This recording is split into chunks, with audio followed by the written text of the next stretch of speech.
लाला भजो मुरली मनोहर नंद लाला भजो गिरिधर गोविंद गोपाला भजो गिरिधर गोविंद गोपाला भजो मुरली मनोहर नंद लाला भजो मुरली मनोहर नंद लाला भजो गिरिधर गोविंद गोपाला भजो गिरिधर गोविंद गोपाला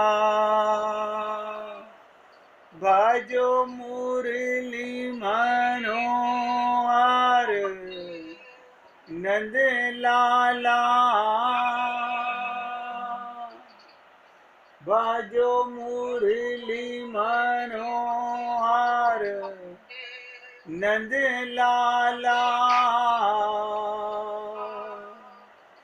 भजो गिरिधर गोविंद गोपाला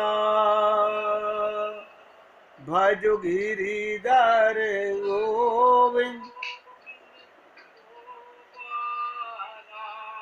बोलिए वृंदावन बिहारी लाल की जय जय श्री राधे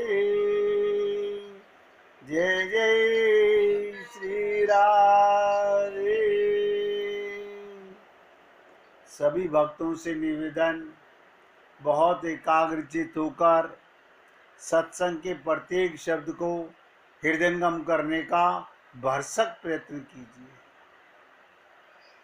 हमें ऐसा महसूस होता है कि हम सत्संग में बैठे हुए हैं। बस ये देखिएगा हमारा मन सत्संग में होता है कि नहीं होता। शरीर के बैठने से लक्ष्य की प्राप्ति नहीं होगी। मन, मूल चीज मन की है। अगर आपकी प्रेजेंस मन से है और मन की एकाग्रता भी है तो सुनिश्चित है लाभ होगा, फिर कोई रोक नहीं सकता। मैं रोज निवेदन करता हूं। क्यों करता हूं? क्योंकि हम मन के गुलाम हैं। हमें आज तक भगवत प्राप्ति नहीं हुई, उसका कारण कोई और नहीं है, ये मन ही है। मैं सीधी चोट उस पर कर रहा हूं जो असली दुश्मन है हमारे और भगवान के बीच में। हमारा मन ही राक्षस है, मन ही दुष्ट है, मन ही हमारे काबू में नहीं है। ये आप सब लोग भली प्रकार समझते हैं। आप लोगों ने कई बार सुना कि जो जाकी शरण गयो वापे वाकी लाज, उल्टे जल मछली चले और भयो जात गजराज। मुझे कोई बता दे, हिस्ट्री से बता दे कि माया की शरण जाने के बाद आपका कल्याण हुआ किसी का? कोई ऐसी मिसाल पूरे संसार में? माया की शरण जाकर कभी किसी का कल्याण नहीं हुआ। इसीलिए बार बार कहा जाता है उद्देश्य भगवान की प्राप्ति हो। देखिएगा, हम जब बच्चे थे तो माँ बाप कहते थे बेटा खूब पढ़ो, जब पढ़ लिए खूब कमाओ। लेकिन हमें उद्देश्य का पता ही नहीं था। पर मैं अपनी बात नहीं कर रहा हूं, 99% लोगों को अपने जीवन का एम नहीं पता हो। ये तो हम लोगों पर उन परमात्मा की असीम कृपा है, उन संत महात्माओं की असीम कृपा है, जिनके संपर्क में आकर के हम ये समझ सके कि मैं कौन हूं और मेरा कौन है। अन्यथा पोथी पढ़ पढ़ जग मुआ, भयान पंडित कोई, और ढाई आकर प्रेम का पढ़े सुपंडित होई। आप लोगों ने देखा होगा कि सत्संग में आकर के आपका उद्देश्य बना होगा।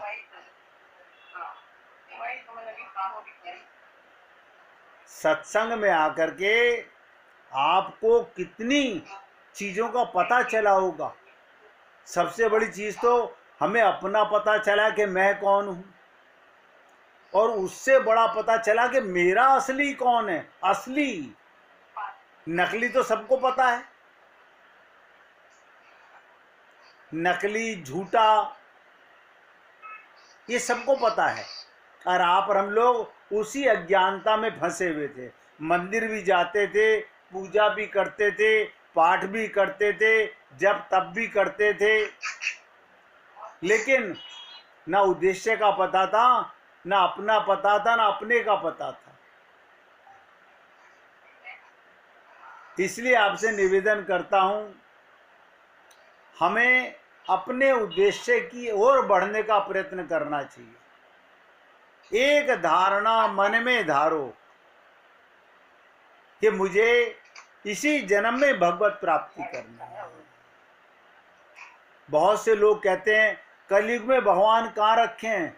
अरे बाबा, आपको और हमको ये कलयुगों के संतों से ही कृपा मिल रही है।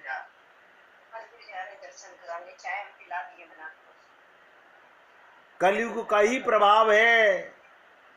आप देखिएगा, हम इसी कलयुग के वासी हैं। मंजू भाई, आवाज आ रही है आपकी, या तो अपनी फोन की आवाज बंद कर लो।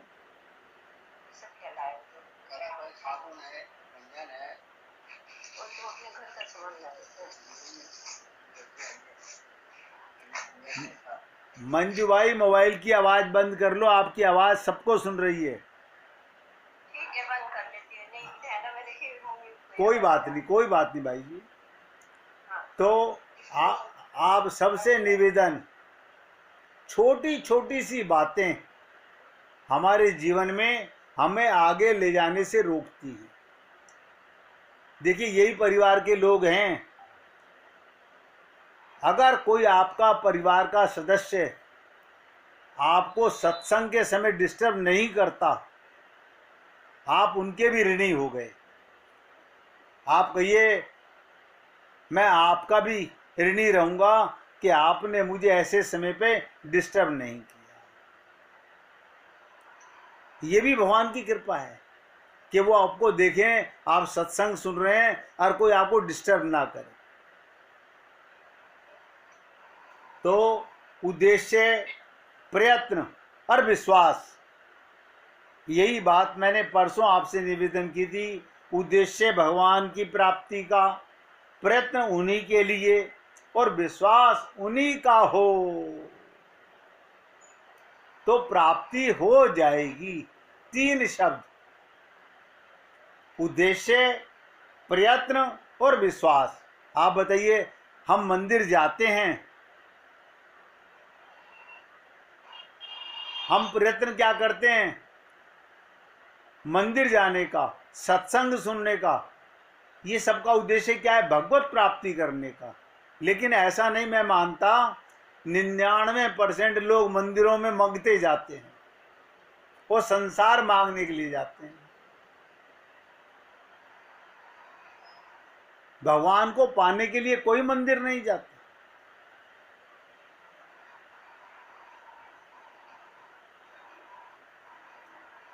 सन्मार्ग स्थित मनुष्य को, जिसने अपने जीवन का उद्देश्य डिसाइड कर लिया, प्रयत्न कर लिया, विश्वास कर लिया, उसको अब कोई हिला नहीं सकता।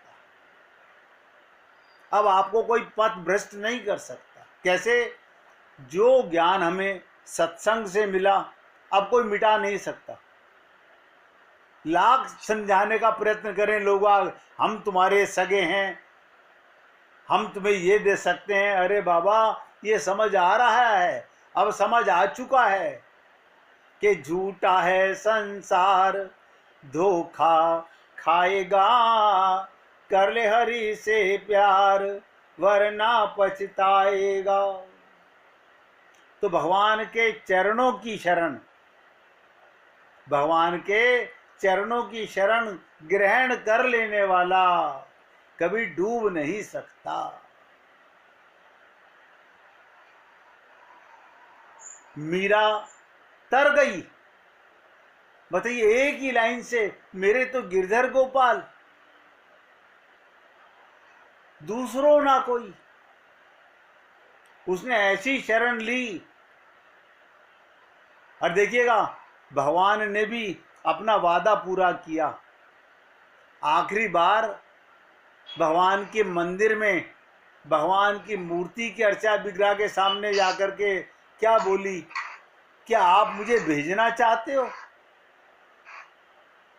मेरे ससुराल वाले मुझे ले जाने आए हैं, क्या आप मुझे जाने की परमिशन दे रहे हो? मैं तो नहीं जाना चाहती। भगवान ने क्या कहा? सन्मुख होए जीव मोहि जवहीं। अरे, ये मेरे से पूछ रहा है। भगवान ने तुरंत अपना मुख खोला और मीरा उसमें चली गई। भगवान बोले, इतना करीब आकर मैं किसी को नकारता नहीं। ये तो हम लोग हैं। मैं कई बार निवेदन करता हूं, अपने घर से कहीं भी जाओ, अपने घर के मंदिर में ठाकुर जी को हाथ जोड़ के जाओ कि प्रभु, आपके कार्य के लिए जा रहा हूं और आपको साथ लेकर जा रहा हूं। मेरा इसमें कोई उद्देश्य नहीं है। आपने संसार की सेवा के लिए मुझे नियुक्त किया है।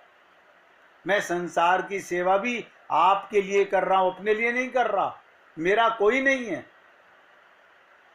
संसार आप बने हो, मैं तो आप ही की सेवा कर रहा हूं। माता की सेवा, पिता की सेवा, पत्नी की सेवा, परिवार की सेवा, समाज की सेवा, सबकी करनी चाहिए। तो भगवान के चरणों की शरण ग्रहण करने वाला कभी डूब नहीं सकता। उसका उद्धार, नोट करो, अवश्य ही होगा। कोई नहीं रोक सकता। बस, लेकिन परंतु नहीं, छल कपट नहीं।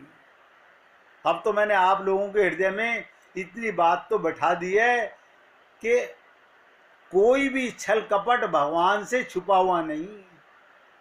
पहले लगता था कि भगवान नहीं देख रहे, अब तो आपको सबको ये एहसास करा दिया कि वही है जो देख रहा है, वही है जो सुन रहा है। बहुत ध्यान से सुनिएगा। जो भक्त, भक्त कौन? जो भगवान का हो चुका, अपने को भगवान का मान चुका, वो भक्त हो गया। वो एक बार मुख से राम ना कहे, एक बार भी भगवान का नाम ना ले, बस अपने को भगवान का मान ले, वो भक्त है। जो भक्त सब कुछ त्याग कर, ये सब कुछ त्यागने में क्या कमाल है? ये त्यागने का मतलब क्या? जैसे मीरा ने कहा, समाज में रही, शरीर में रही, सबके बीच में रही और सबको मन से त्याग दिया। आप और हम लोग यहीं पर अधूरे हैं, यहीं पर हम कंजूस हैं, यहीं पर हम कमजोर हैं। बहुत से लोग कहते हैं, अब आपको नहीं पता शर्मा जी, ममता ऐसी चीज है। अरे बाबा, तो ममता भगवान से कर लो ना। दूसरी चीज, जिससे तुम्हारी ममता है उसमें भगवान को देख लो। तो किससे ममता हुई? जब सेवा भगवान की तो ममता भगवान से। मैं सपोज कीजिए अपनी माता जी से ममता करता हूँ, तो माता जी कौन है? भगवान का स्वरूप मान लो। आप बताइएगा, जब मैं आपको विट्ठल सेवा के बस में, विट्ठल भगवान का नाम है, भगवान श्री कृष्ण को ही विट्ठल कहते हैं। भक्त पुंडलिक अपने माता पिता की सेवा कर रहे थे। एक एक शब्द पे ध्यान दीजिएगा। भक्त पुंडलिक, भक्त माने जो भगवान की सेवा, माता की सेवा, पिता की सेवा, भगवान की सेवा मान के कर रहे थे। अपने माता पिता की सेवा कर रहे थे और भगवान विट्ठल आए, का द्वार खोलो। देखो कमाल की बात, भगवान कह रहे हैं द्वार खोलो, मैं दर्शन देने आया हूं। पुंडलिक ने क्या कहा भगवान से? तनिक ठहरिए। बताइए, भगवान को रोक दिया, तनिक ठहरिए, इस समय मैं अपने माता पिता की शुश्रूषा कर रहा हूं, सेवा कर रहा हूं। भगवान को तो शीघ्र लौट जाना चाहिए था। आप बताइए, भगवान कितने रोए होंगे, हम सोच नहीं सकते।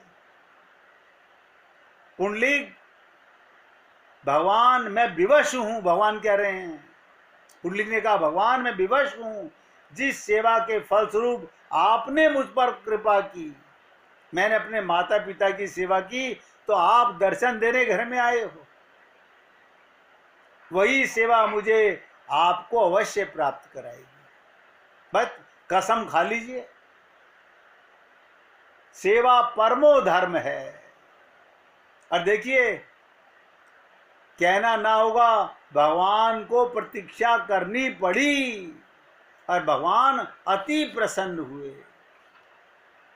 और भगवान ने कहा तो क्या करा? एक ईंट दे दी भगवान को, ईंट पे खड़े हो गए भगवान। सोचिए, क्यों? क्योंकि वो माता पिता की सेवा भगवान की सेवा मान के कर रहा था। आप और हम लोग यहाँ पर कमजोर हैं, हम सब कमजोर हैं। हम अपना संबंध, किसका संबंध? शरीर का संबंध मान के करते हैं। ये हमारी अज्ञानता है। शरीर मरण धर्मा है, आत्मा उसमें जब तक है तभी तक आप सेवा करते हैं, वरना तो देखिएगा वही माताजी, वही पिताजी, अगर उसमें से आत्मा निकल जाए तो उनको हाथ लगा के हाथ धोते हैं, स्नान करते हैं। बताइएगा, एक सज्जन हमें बोल रहे थे हमारे पिताजी का शरीर हमारी गोदी में छूटा, फिर क्या करा? तुरंत उनको पलंग से नीचे उतारा। फिर क्या करा? फिर क्या करा? उनको ले गए शमशान भूमि। फिर क्या करा? फिर हम नहाए। अरे यार, उन्हीं के घर में रहते थे। बोले हाँ, अब ये ज्ञान हो गया कि जब तक उसमें आत्मा थी, जब तक परमात्मा थे, तब तक वो नश्वर शरीर नहीं था। काश आप और हम लोग इस शरीर की हकीकत को समझ जाते। ये तन विष की फेरनी, हरि अमृत की खान। ये तन जहर का भंडार है, ये मिला है एक सेवा करने के लिए। तो कहने का तात्पर्य, भगवान ऐसे भक्त को, जो भक्त सब कुछ त्याग कर भगवान की शरण ग्रहण करता है, उसे भगवान नहीं छोड़ते, बल्कि उसके पीछे भगवान पागल हो जाते हैं। भगवान पागल, देखिएगा, भक्त पुंडलिक के पीछे भगवान पागल हो गए। नहीं जाऊंगा, मेरे को इंतजार करा रहा है। क्यों? ये मेरी सेवा कर रहा है। और बहुत ध्यान से सुनिएगा, जो भगवान को अपना बना लेते हैं, खाली कहना नहीं कि मेरे तो गिरधर गोपाल, जिसने भगवान के साथ नाता जोड़ लिया। जैसे हम गाते हैं ना कि जिसका राम जी के साथ संबंध हो गया, उसके मन में आनंद ही आनंद हो गया। अब आनंद कहाँ चाहिए? मन में आनंद चाहिए। और हमारा मन सबका टेंशन में दुखी। क्या कारण है? हमारे मन में संसार है, इसलिए दुखी है। अगर मन में भगवान है तो आनंद ही आनंद है। चाहे आपका तन कितना भी बीमार क्यों ना हो, आप कितनी भी गरीबी में गुजारा क्यों ना कर रहे हो, लेकिन आप आनंद में रहोगे। तो मेरे शब्दों पर ध्यान दीजिएगा। जो भगवान को अपना बना लेते हैं, और जिन्हें भगवान अपना बना लेते हैं, भगवान क्या कहते हैं? अहम भक्त पराधीना। गीता में कहा गया, ये यथा माम प्रपद्यन्ते ता तथैव भजाम्यहम्। जो मुझे जिस भाव से भजता है, मैं भी उसे उसी भाव से भजता हूँ। जो मुझे अपना मानता है, मैं उसे अपना मानता हूँ। उनके लिए कुछ दुर्लभ नहीं। भगवान किसी जन्म में दुर्लभ नहीं थे। दुर्लभ है अपने मन को समझाना, दुर्लभ है मन की एकाग्रता, दुर्लभ है सही ज्ञान को पकड़ पाना। भगवान ही एक ऐसे हैं जो हर समय, हर हालात में, हर देश में साथ रहते हैं। भगवान ही एक ऐसे हैं जो हर घड़ी, हर पल, हर सांस में आपके साथ रहते हैं। और कोई संसार में उन्हें हम महसूस करते हैं, रहते नहीं हैं। भगवान सदा साथ रहते हैं, आप उन्हें याद करो या ना करो। कहते ना, दुनिया के लोग तो अच्छे समय तक, या जब तक उनका कार्य पूरा होना दिखता है, तब तक साथ रहते हैं। भगवान को अपना, कहते ना, भगवान को अपना हितैषी, परम सुहृदय और परम मित्र समझना चाहिए। हर संबंध भगवान के साथ। अब बताइएगा, हमें शर्म आती है, भगवान को पति बना सकते हो तो पत्नी किसको बनाओगे? जब ये कहा कि सारे नाते भगवान के साथ, जब सारे नाते ही भगवान के साथ हैं, तो देखिएगा, स्वामी भी वही, सखा भी वही, पिता भी वही, माता भी वही, और आप तो गाते भी हो। देखिएगा, वो गाने का क्या लाभ? आप जब कहते हो त्वमेव माता से पिता त्वमेवा, त्वमेव बंधु से सखा त्वमेवा, त्वमेव विद्या से द्रविणम त्वमेवा, त्वमेव सर्वम मम देव देवा, त्वमेव सर्वम। अरे मेरे नौकर भी तुम हो, मेरे दास भी तुम हो। बताइए, खाली कहने में नहीं, त्वमेव सर्वम।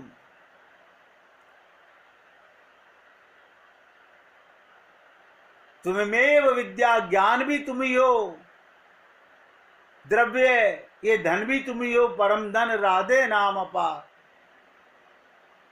तो ये बातें हमारे को थोड़ी सी एकाग्रता के साथ चिंतन करनी चाहिए। भगवान को ही अपना मानना चाहिए। भगवान को पाने के लिए ही मनुष्य शरीर मिला है। सीता रामाचार्य जी ने सरल शब्दों में कहा, और हमने क्या करा?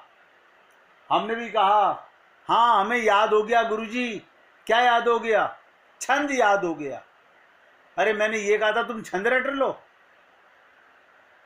आप बताइए, क्या सीतारामाचार्य जी ने कहा था कि छंद रट लीजिए? उन्होंने कहा था इस छंद के भावार्थ को समझ लीजिए और उसे जीवन में उतार लीजिए। आप मुझे बताइए, डॉक्टर आपको अगर दवाई का नाम बता दे तो दवाई खाने से काम बनेगा या दवाई का नाम रटने से बात बनेगी? आपको दवाई खाने से असर होगा। अगर दवाई का नाम सबको पता हो तो आप ठीक हो जाओगे। इसी प्रकार ये छंद रट लेने से, श्लोक रट लेने से, प्रार्थना रट लेने से क्या होगा?